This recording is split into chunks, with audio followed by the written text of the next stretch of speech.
Hey, ladies, it is Diana and Charlene, and we are Midlife with Mary, which might sound confusing to people because neither of our names are Mary. But we are also talking about the Blessed Mother. We are good Catholic girls, obviously in midlife, and we want to talk about all the common themes for women that come along with midlife. Right, Charlene? Like, I mean, Oh my we've been God, yeah. commiserating for years. So let's share Yeah. it with the other ladies, right?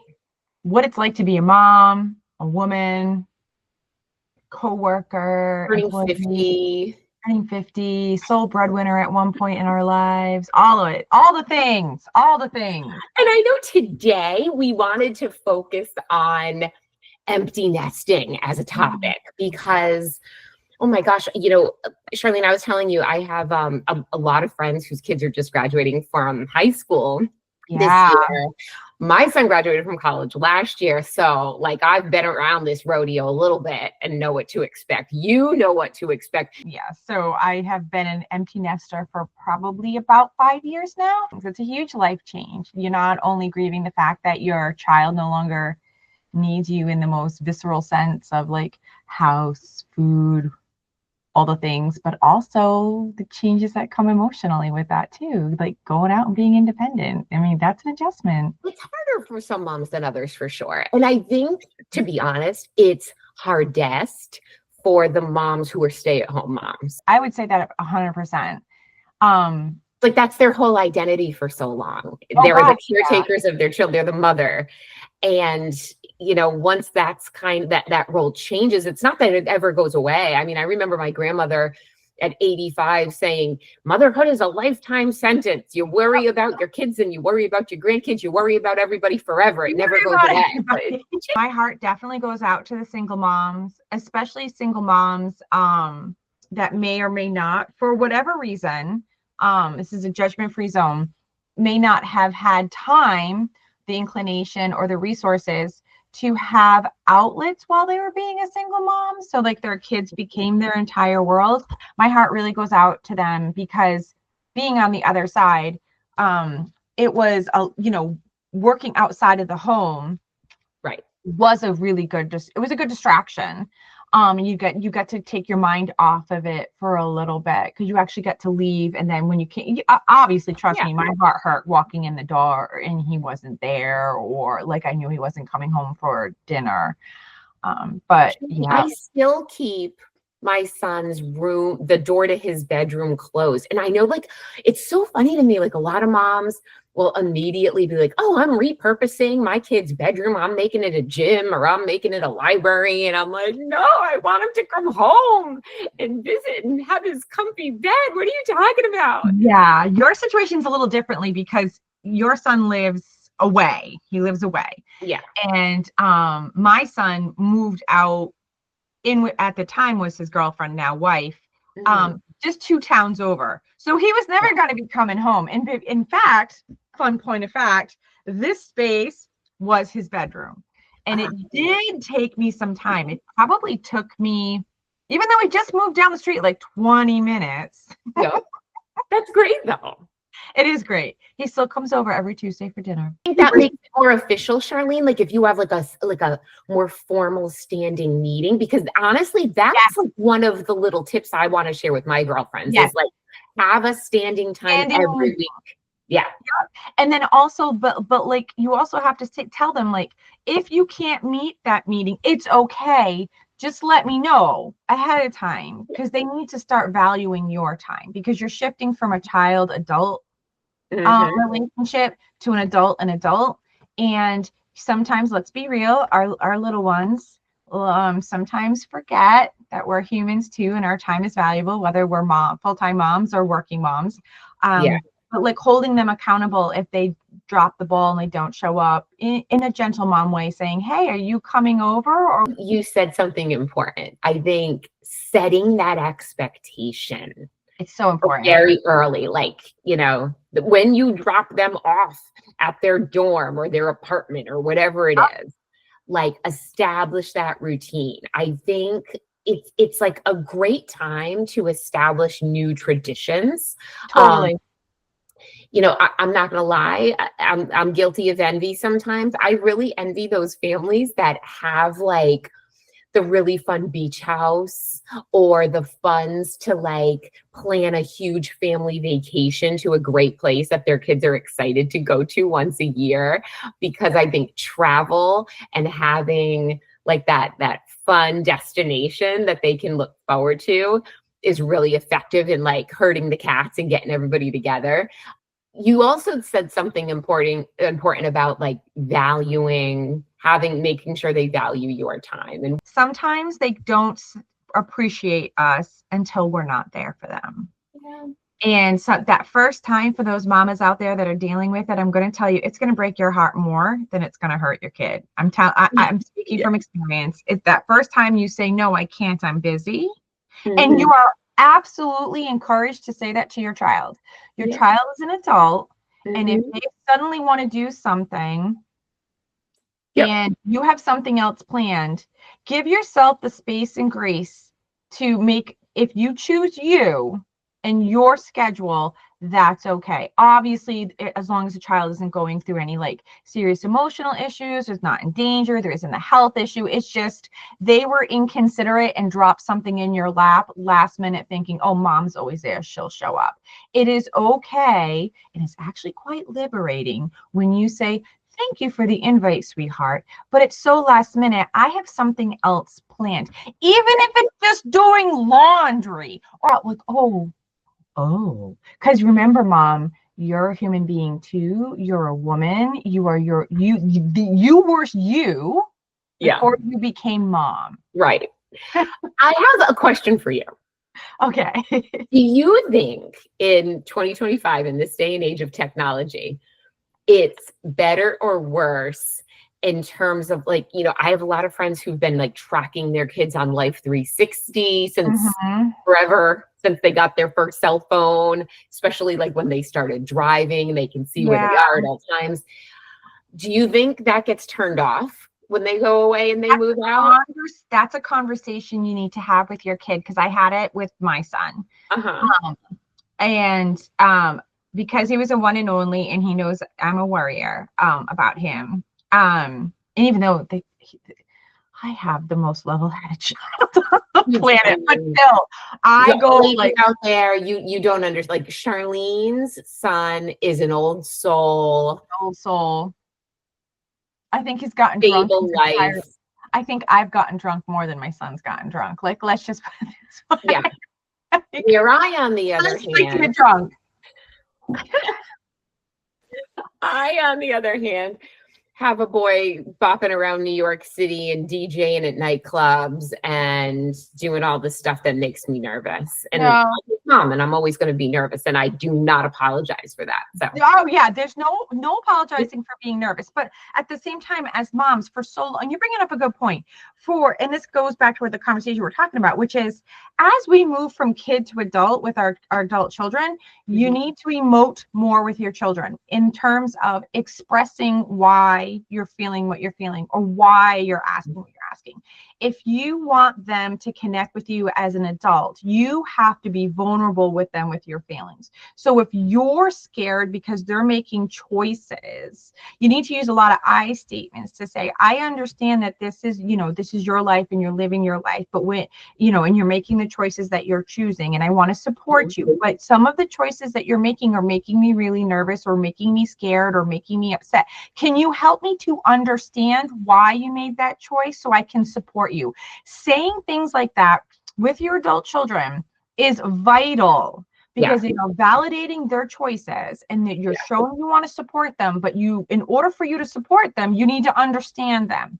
When he went away to school, 20 minutes away from the house, 4 hours for me. Yeah. Yeah. we sat down and I talked to him about like a lot of, I actually wrote him a letter, because sometimes with some deep like heavy big feelings, I write things, and he read it and he's like, Mom, I didn't realize that. I'm like, yeah. I go, this is a lot for me. I said, while you're at school, can you please share your location, so that way if I don't hear from you, I at least know where your phone is.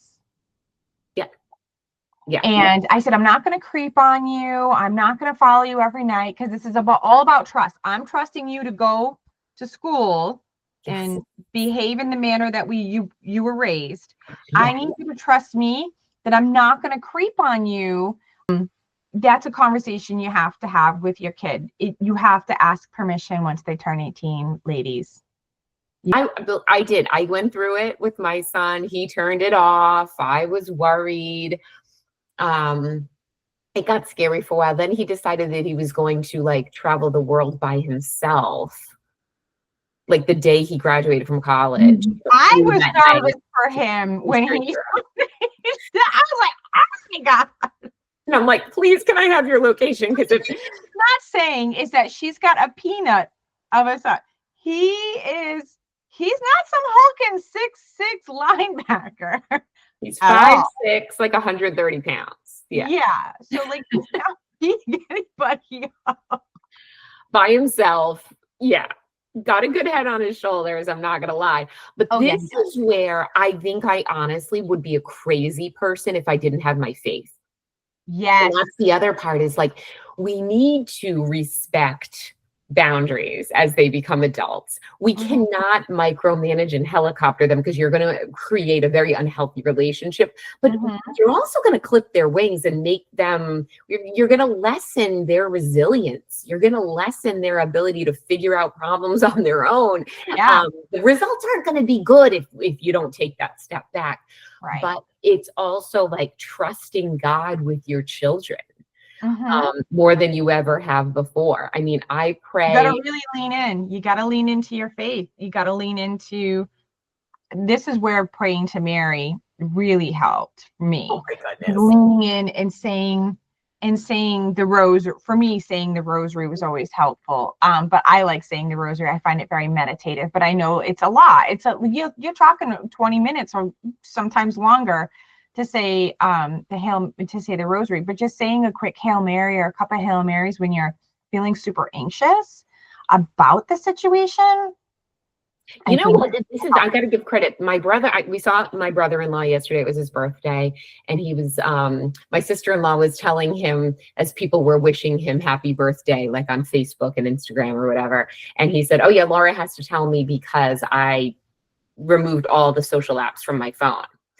And he's like, my anxiety's, like, I don't think he like struggles with anxiety, but he's like, I'm not worried about who's saying what. I'm not worried about like, all the junk. And I always think, for business reasons, I'm not removing the apps, but who doesn't spend 20 minutes doom scrolling a day if they do have that stuff, right? And even like I'm not on my own personal Facebook or Instagram every day. I'm just not. But for business, at least I am. So if you don't need to do that, oh my goodness, you're getting 20 minutes back to pray for the protection of your child. And like, I don't know. It's just you're also I think more of us need to step back from social media and step into our faith. Like the time that we would spend on social media, I think if everybody took the time to step away from the time that you would have spent scrolling or doing something on your phone, is just that one you catch yourself to, even if it's for 5 minutes, just to be like, no, I'm not going to do that. I'm going to pray. One of the most life-changing things that I did recently, Charlene, is I won't let myself look at social media until after I've prayed. I do some reading in the morning. Yeah. I didn't know you did that. I do the same thing. The only thing. Of course. We do the same thing. Oh my God, we are so the same person. This is crazy. This is incredible. For our listeners and things like, and our watchers, you're going to realize that Diana and I, we have so many similarities. It's crazy, and we didn't even grow up together. So this is and we're not related. So it's just nuts. I do the same exact thing. The only thing I do is I do check the weather because I do like to walk and pray outside. I love that. Nature in the morning. It's just so peaceful, and the birds and all the things.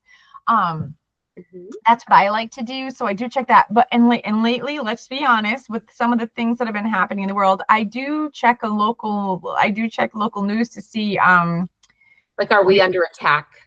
yeah. And as Yeah. soon as that's Yeah. not if that's not the headline, I shut it off. I get dressed and I head outside and I walk about a mile while I say the rosary. So So, Charlene, let me ask you a question, because one of the pieces of advice that I have for the ladies who are becoming empty nesters, mhm. or who already are and struggling with it, is creating new routines for yourself. Oh yes. I Mhm. would have never been able to have that time in the morning for myself when my child was still at home. It's a good segue into the thing a class I just took at my church. Show me. What's this? Living in the Father's Love. Okay. This is a great book. It's very meditative. Each week, it is kind of you kind of go through it and you read scripture and you think and you reflect, and there's questions for you to think and reflect. You can do it by yourself, or you can do it, or ladies, remember those new routines we talked about? You can either attend a class at your church or see if they'll do it, or they have something like that, or you can build your own circle. It's very women focused. This is a very women focused thing. But guess what their readings focus on? Saint Teresa of Lisieux. Saint Teresa of Lisieux is my favorite saint. And ironically, like, there's a lot of similarities between Charlene and I. I am doing a 33-day self-guided retreat, based on the teachings of Saint Therese. And it's called 33 Days to Merciful Love. Wonderful. And that's been my morning reading every day. So That's amazing. But this one is about women. We so often don't think we're worthy. So often we put our everybody else's, that we don't think we're worthy of our Father in heaven's love. And this book and these readings and these thought provoking questions that they ask you to reflect on really get to the heart of that. We all deserve our Father's love in heaven. All of us do, especially as women. And so it really delves into some of the challenges that we as women and mothers face, whether it's, women that are facing infertility issues, or mothers, or, single moms, married moms, the whole gambit. It really opened my eyes to some things. And I really recommend it, especially if you're thinking of like, oh, well, wait a second. I'm not Catholic. That's okay. You can still read the book. Or I'm a Catholic, but I haven't been practicing in a long time. That's okay. Remember, everyone's welcome at the table. Remember the prodigal son. We all know the prodigal son story. more rejoicing in heaven for the one that comes back. And I have to admit, I was, I've always been Catholic. I've always identified as Catholic, but for a long time, I was not a practicing Catholic, and I have come back.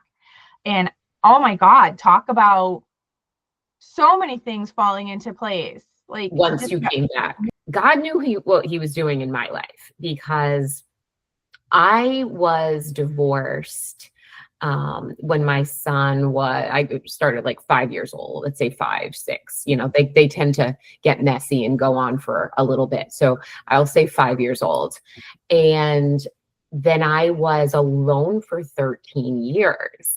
And, I really, really prioritized motherhood above a relationship. I, during that time, did a lot of healing. I am Catholic. I saw an annulment. I went through that process. So it's kind of like almost like two processes. But then I met my husband. Well, I met my husband professionally, but we started a relationship about 1.5 years before my son left the nest, or 2 years. I'll say 2 years. So ironically, my son gave me away at my wedding. I got married the month before he went away to college. So I had to kind of like relearn what it means to be a wife as my son was leaving. But I feel like God did that in my life because he knew I would just be devastated as an empty nester. I swear to you. We didn't have the same situation. I am a single mom, and my now husband is not my son's father. Mhm. And we met my husband. When I say we, I said, Aaron and I met my husband when Aaron was 11 years old. So for 11 years, it was just he and I against the world. What it is. Would you describe the feeling like empty nesting as grief? Yes, 100%. It's grief, and you need to move through it. You need to feel it. If you have multiples, you're going to feel it each time, and it might be different. Yeah. Each time. I would think that the blow is worse when the last baby leaves the nest, though. Everyone tells me that. Either the last or the one and only is probably the hardest. Yeah. I also think the first would be hard too, because you don't know what to expect. No, each is hard. I know I have a cousin and his wife, they live out in Denver, and they have 3 boys. And when the middle child moved out, my cousin's wife, who was just lovely, she was very honest about her grief because that boy literally has the biggest personality in the whole world. And she's like, the whole house just feels so empty without him, Yeah. So the dynamic is different in each family, whatever, but it's grief. And I just want women to understand, like, I don't know. I just feel like so many people brush it off and they're like, it's part of life. Let them go. But they need to give themselves the grace to like give yourself grace and space. You're mourning the loss of your child adult relationship. Mm-hmm. And you're fearing that it's not going to make the leap to adult. So you're dealing with grief and you're dealing with fear. Yes. At the same time, while trying to manage a house and a career, while at the same time keeping that significant other relationship going or healthy, or in your case, establishing a house routine, you know what I mean? Like the marriage and that, like what you're dealing with, it's hard. Like it's hard. The other thing that I want to just throw out there for families like mine, where, there's divorce there, when my son, like I said, went 4 hours, about 4 to 5 hours away from home.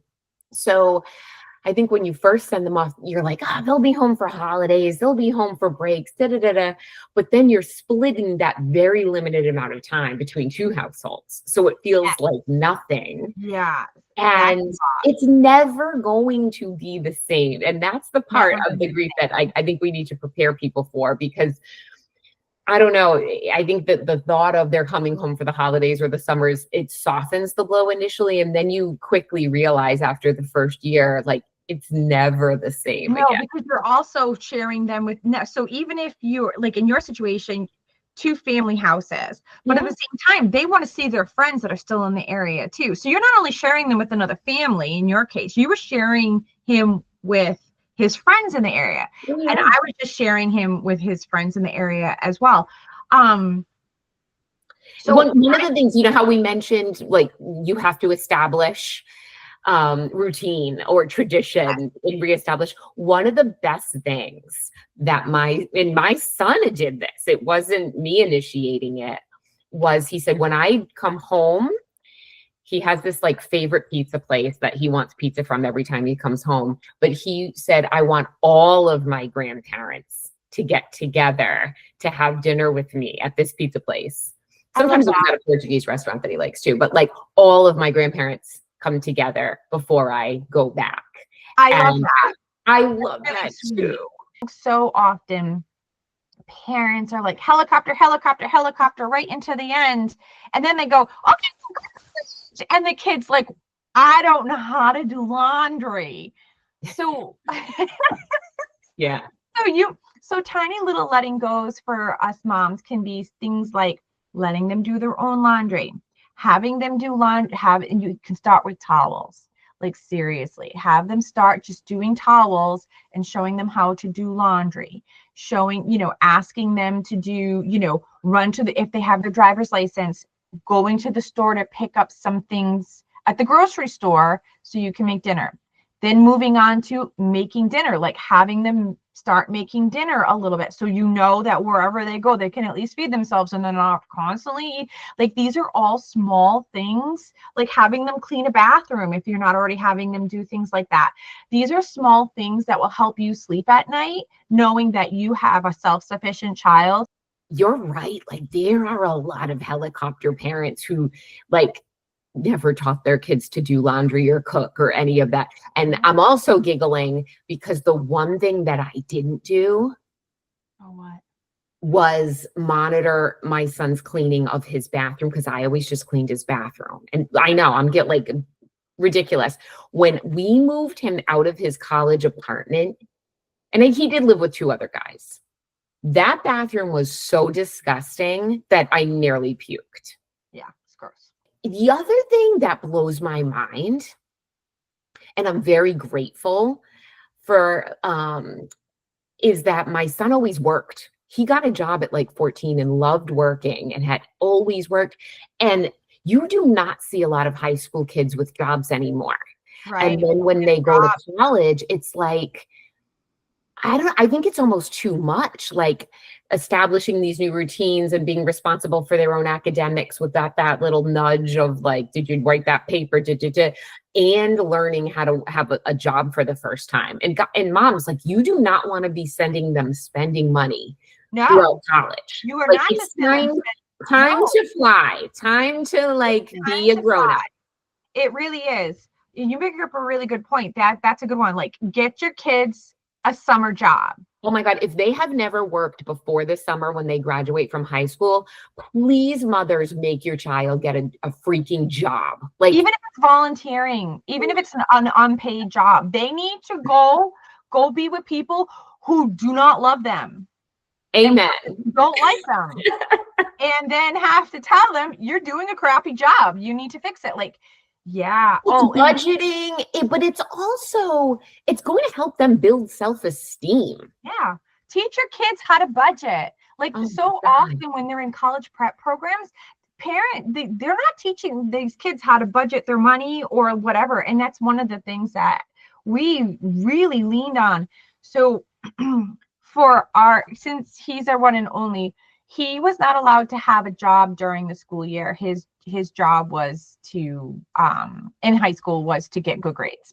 Mm-hmm. And he did really good. He got a half ride scholarship to his the college, and which is great. And in the summertime, he had to have a job. And then when he went to college for his bachelor's degree, we told him the same thing, that as long as he was on the dean's list, we would pay for his, the spending, because we wanted him to stay focused, but he had to have a job in the summer. And the reason why, and he had access to a credit card that had my name on it so I could see everything that was going on. And I'm telling you, at the end of every month, we would sit down and I'd be like, okay, I see you did this and you did that and you did this and you did that. Yeah, let's analyze. I said, this month you racked up $1,000 credit card bill that I got to pay. And can we break down what's happening here? Can you help me to understand what's going on here? Did you really need to eat at that sub shop 20 times when you live on campus and you have access to the cafeteria that's already paid for? My mother never did that. Like, I would never had like a credit card with her name on it that she paid. Never, never, never in my life. Nor did my son. He had his own credit cards. And there was a finite like allowance, little bit. And once that was gone, that was gone. The more that young people have on their plate, they don't necessarily do better academically if they don't have to work. They tend to do better academically when they even if, like you said, even if it's an internship, multiple responsibilities, it helps them establish routines and manage time better. And again, I have an old soul He was always very responsible with his money, but it was an opportunity for us to teach him like how credit cards can get out of control quickly, Mm-hmm. environment, and having that conversation of like, this is, you know, this is basically a short-term loan with a really high interest rate. And if I There you don't pay the bill off at the end of the month, we're going to have to pay this much extra on top of what you spent. And it was a really good learning experience. I don't recommend that for like, that is something that you would have to like, it can't be applied to every child across the board because some kids are not really responsible with money and some kids are. My son is responsible with money. Someone who is less responsible or more irresponsible with funds, I don't recommend doing that at all. In fact, they should probably have like one of those credit cards that you have to put the money up front. And I give so much credit. I have some girlfriends who did that through high school with their kids. So I mean, going off to college, they will have established that lesson and understanding. So, oh my goodness. And no, I think this is good. Like, I think these are pretty good tips. And if there was one thing that you feel got you through the empty nesting, faith, because that's yeah, I would just say right at the top. And then what's the one thing in addition to your faith that got you through? Reestablishing the romantic relationship. All right. With my husband, dating each other again. That was something we looked forward to. So I would say faith, and then reconnecting with your significant other in that romantic way. Is really vital, because at some point, if you have more than one child, it's just going to be the two of you. So if you can, I would even tell mamas now, starting like in high school or middle school, get back to dating your significant other, even if you're married. Do it. Start now. Look up Discord. It's free. You can still, even if your kid's 3,000 miles away, you can find a time that works for them and you in a date. And you log into Discord, and you can both eat dinner. You can start. I come. Or I mean, if they're lazy and they don't want to do that, they could just like FaceTime and say, "Okay, it's every Sunday at 6 p.m. This is what we're gonna do." Whatever. But I live in an area that has horrible cell phone reception. Sit down and talk. And you want to know the great things about technology? You can send a meeting invite, and it pops up on your kid's calendar, and it just like, hey. Chat with mom, chat with mom and dad, chat with the moms, chat with the dads, whatever your family situation is. And you can either just be you guys, you can have the whole family, it can be super chaotic, and can be super peaceful, but make that routine like Diane is talking about, regardless of distance, pandemic. One of the things I really loved too, that, as I was communicating with my son when he was away at college and now that he's in New York City, is part of our weekly conversations would go back to like, what have you learned about yourself? And like, what have you learned about other people? And we focus on that a lot, and we still do. And I kind of love that, because I think he is very aware of the fact that character is very important.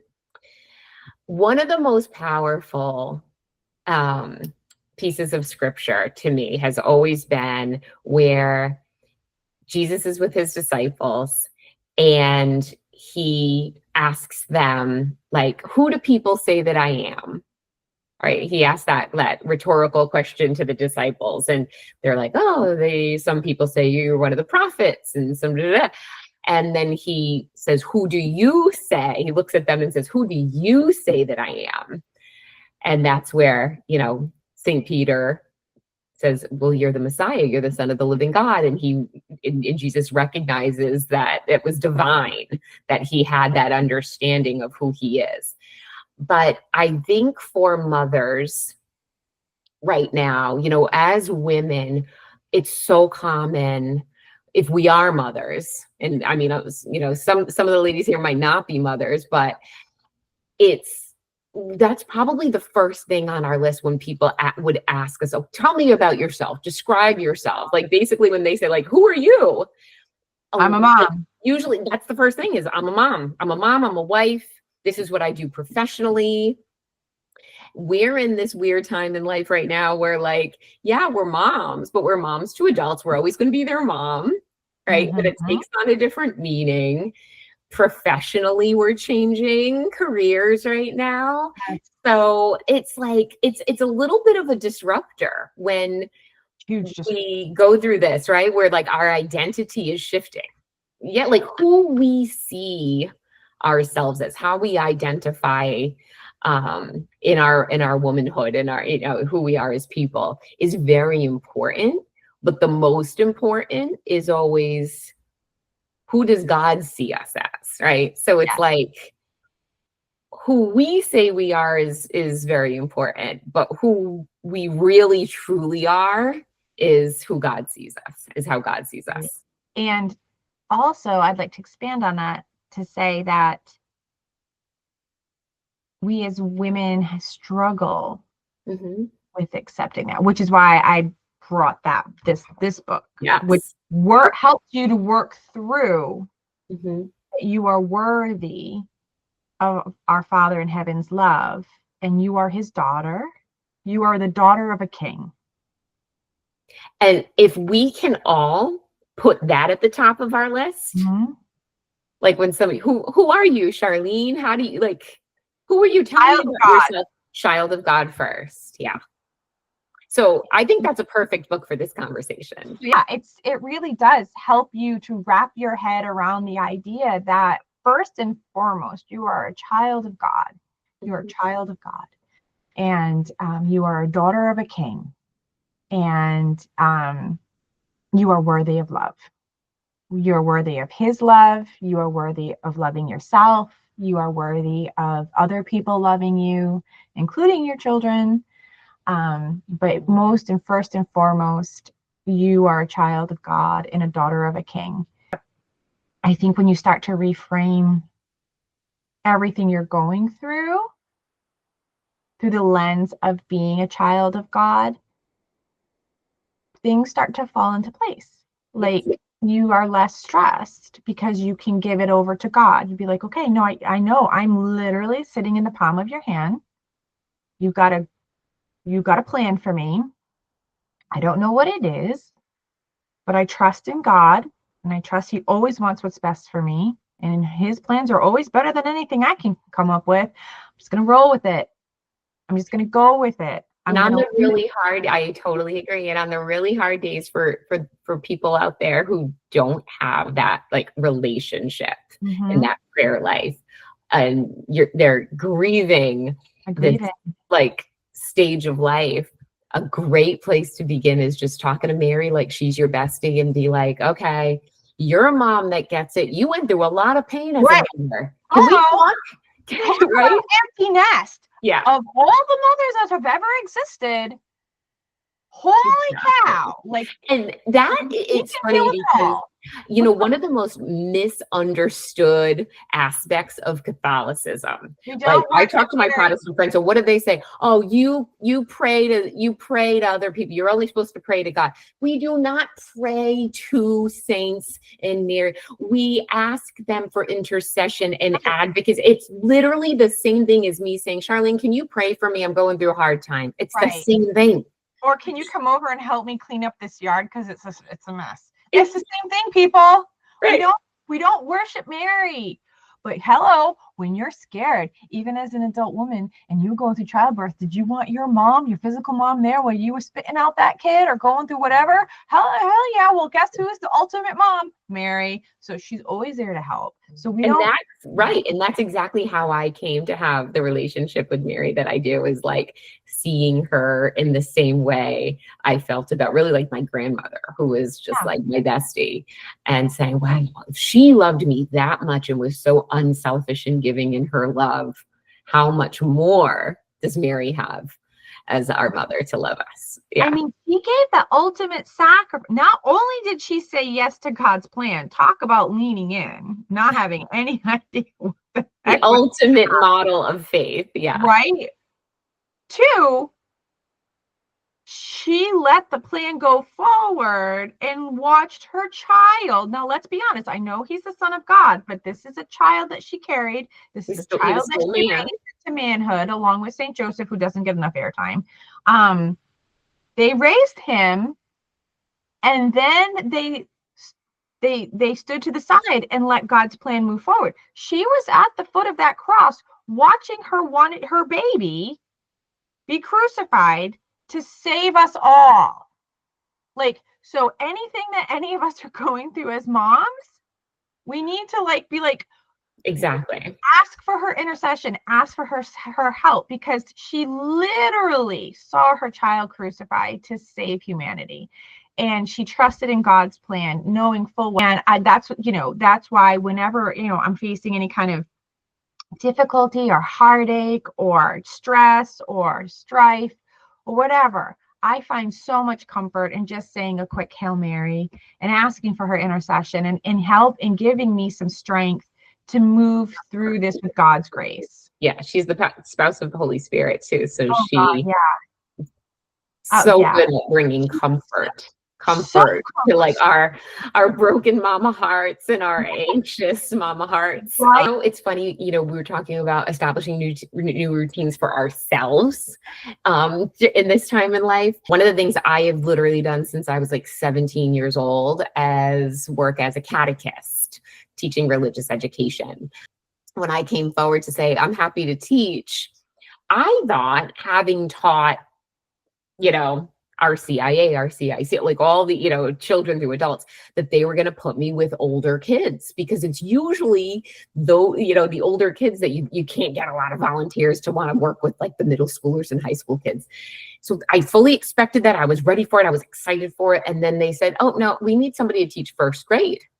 And I'm like, everybody wants the little cute ones. What, you really like?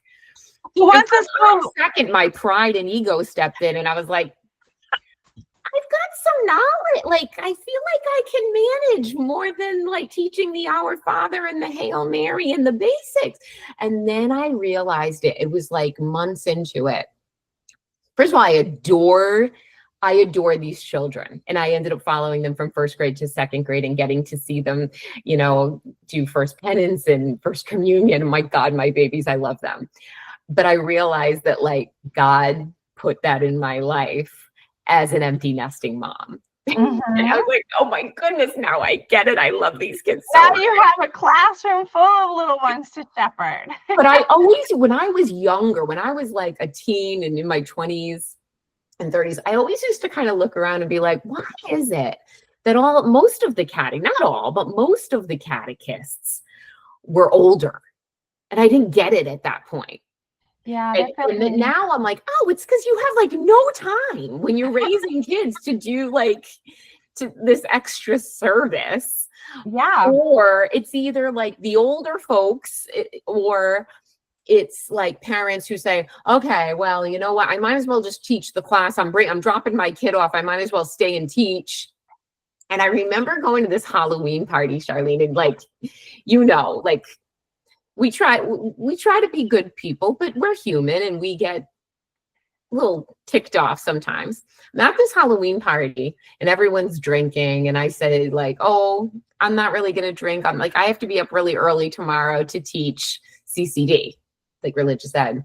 And this woman says to me, isn't your son in college? And I'm like, yeah. And she's like, why are you doing that? Like, he's grown up. You need to accept it. You need to let go. Like, why would you go teach if your son's grown up? And I was pissed. I'm not going to lie. Like, I was like, I was like, you obviously don't know me. But I was just like, if the church ain't crying, it's not growing. So, like, I love that expression. That's cute.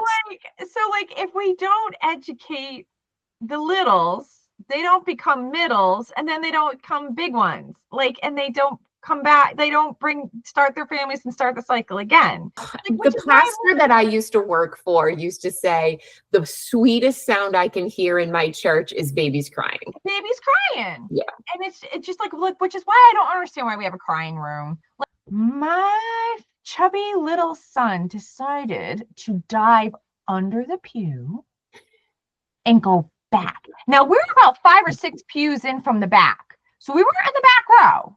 And the only reason why I knew is because all of a sudden the little old lady sitting behind me going, oh, because we're kneeling. And he's sticking, he's giggling, like Oh my giggling goodness. really like, So hi, I'm up to no good.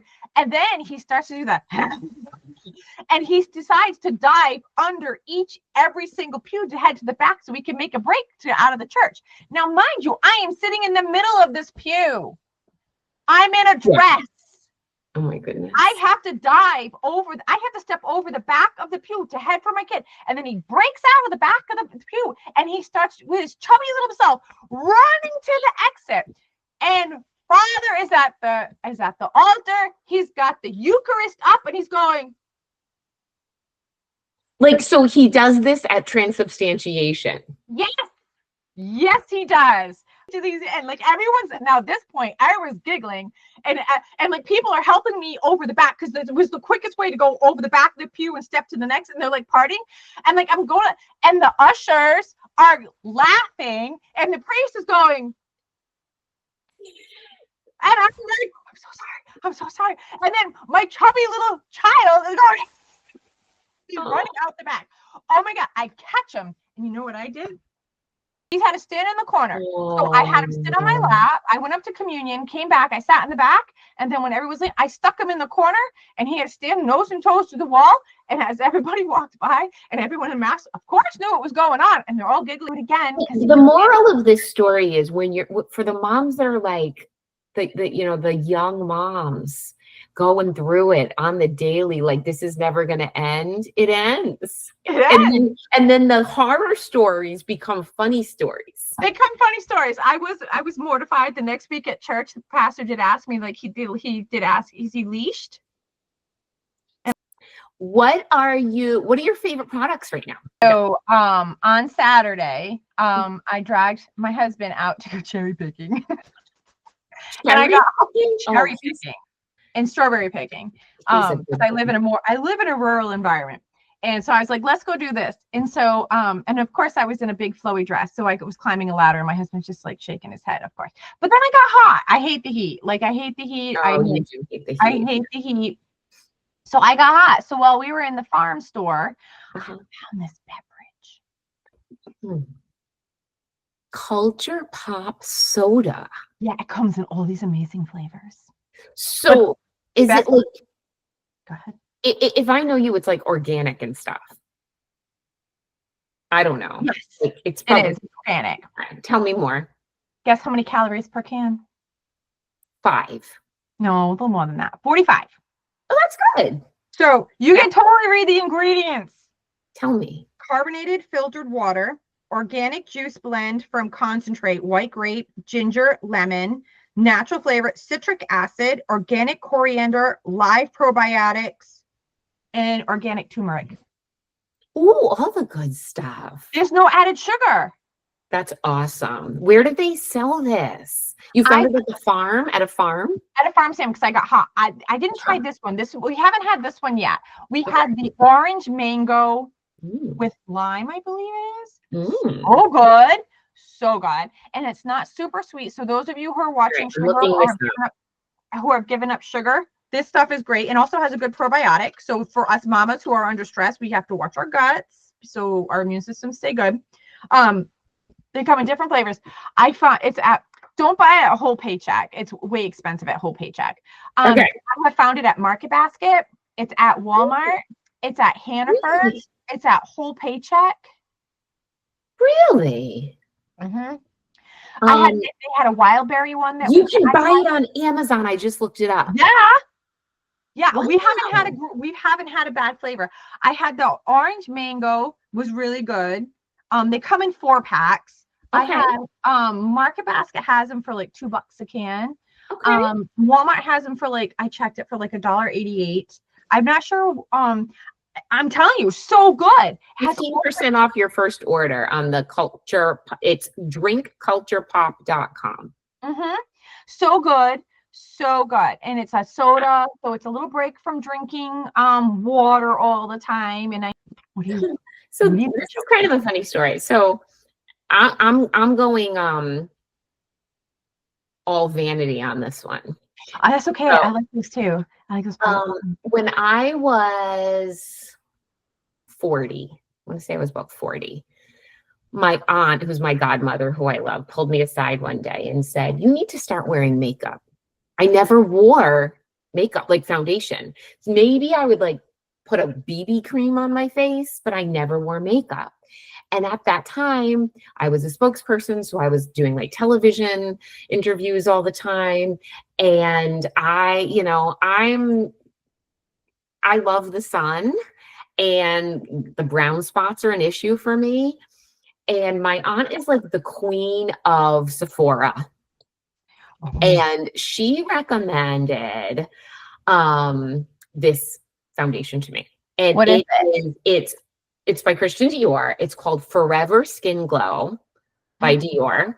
Ooh. It is not cheap, but it is the best foundation I have found. It stays on your face all day. Nice. I think they call it skin glow because it does give you, it's like moisturizing. Nice. And we need that. Like, oh my God, I love it. And so I'm not gonna lie. Is it light? Is it a full coverage light? Yes, I hate full when my coverage. face can't breathe. No, it doesn't feel like that at all. At all. It feels like just like putting moisturizer on. Full coverage, stays all day. $57. That's okay. And I think it's like 1 ounce. Yeah, but you probably don't need a lot. You like don't. a little dab will do ya. So if you use a brush, you can really smooth it. Definitely go, like you're investing in this, right? But it lasts me months and months and months and months. Months and months and months. I think I buy like 2 a year. That's not bad. No. Does it have an SPF in it? As someone who doesn't like this stuff. That's a great question. Does it? It does. It has SPF 15 in it. Nice. So you don't have I put an SPF under it, and then in the summer, but in the winter but in the summer I do an SPF and then I put this on top of it. Nice. I like it so much. And I just we got to stick together as ladies. We do. Find the good stuff, you know? Yeah. We got to take care of ourselves. You're promoting that, and I'm like promoting healthy guts because I'm crunchy. And so these are not paid promotions, by the way, people. No, they're not. They're just things that we love. As you can probably tell, I hate wearing makeup because I don't have any on today. And Diana, I know you don't like wearing makeup, but I oh my God, it's funny. My husband will be like, "Oh, serious? You have makeup on?" I'm like, yeah, no, and for anybody listening, the one thing that Charlene and I resolved is when we do these, you're getting the real us. We're not fancy. We're not staging our rooms. We're not dressing up for you. We're not putting makeup on and doing our hair for you. I'm like a frizz bomb. It's like 90 degrees already. I just finger combed my hair. As you can tell, it's a little wild. And I'm in central AC, by the way.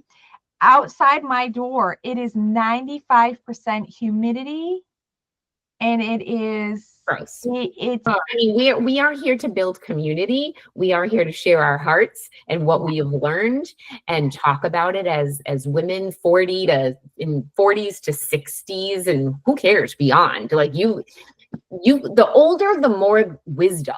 So please, regardless of age, but really, we're here to commiserate about all the changes in life. That's really what we want to share. So yes, if you're younger than that, we're going to impart some wisdom on you. If you're older than that, impart the wisdom on us. Yes. And also, if you have any suggestions or topics that you'd like to hear, like granny panties or anything else like that, because we're definitely, we're good Catholic girls, but I'm not going to lie. I have been known to drop the F-bomb. You won't catch us using the Lord's name in vain, but we're not. We have a naughty side. We've been through life.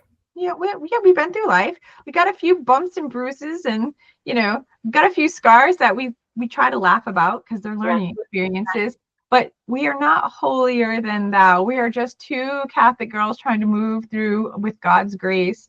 And he knows what he made in the two of us, and he knows that we have an irreverent sense of humor. What's next? One thing that I do want to share, with anybody listening, all our friends, is this wonderful keto green diet.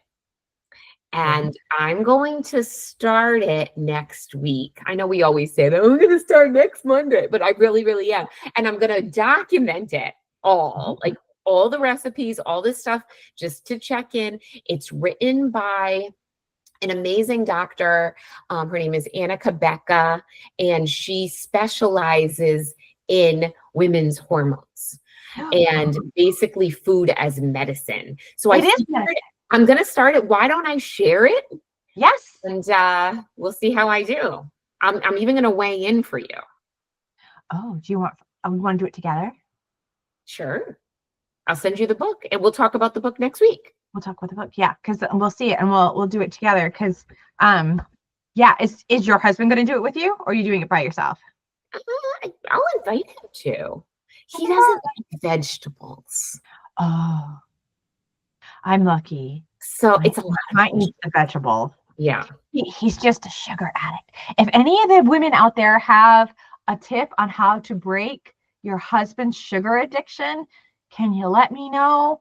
His favorite aisle at the grocery store is the candy aisle. I think just keep hitting him with the savory stuff. I've been trying. Yeah. Not working. All right. Well, we'll talk about this. Yeah. I think it's like the code that we're all trying to break at this point in life is like, I'm not doing anything different. I'm still exercising. I'm eating healthy. Why am I gaining weight? So stress. Yeah. First and foremost is probably stress. We probably all have too much. We're carrying probably too much stress. I would probably say that cortisol. Yeah. But we can talk about that. That'd be a good thing to talk about that. Like, how do we out, as you probably heard that, she threw out yoga. I can talk a little bit about some of the yoga stuff that I do to help. I love it. Yeah. I'll talk about diet. You talk about exercise. Yes. And I'll also, with that, in nature, I find getting out in nature, even if it's just sitting out in your backyard, can do wonders for your stress levels. Amen. And all right. All right, ladies. See you next week. Thanks for chatting, Charlene. Chatting, Diana. Bye, everyone. God bless everyone.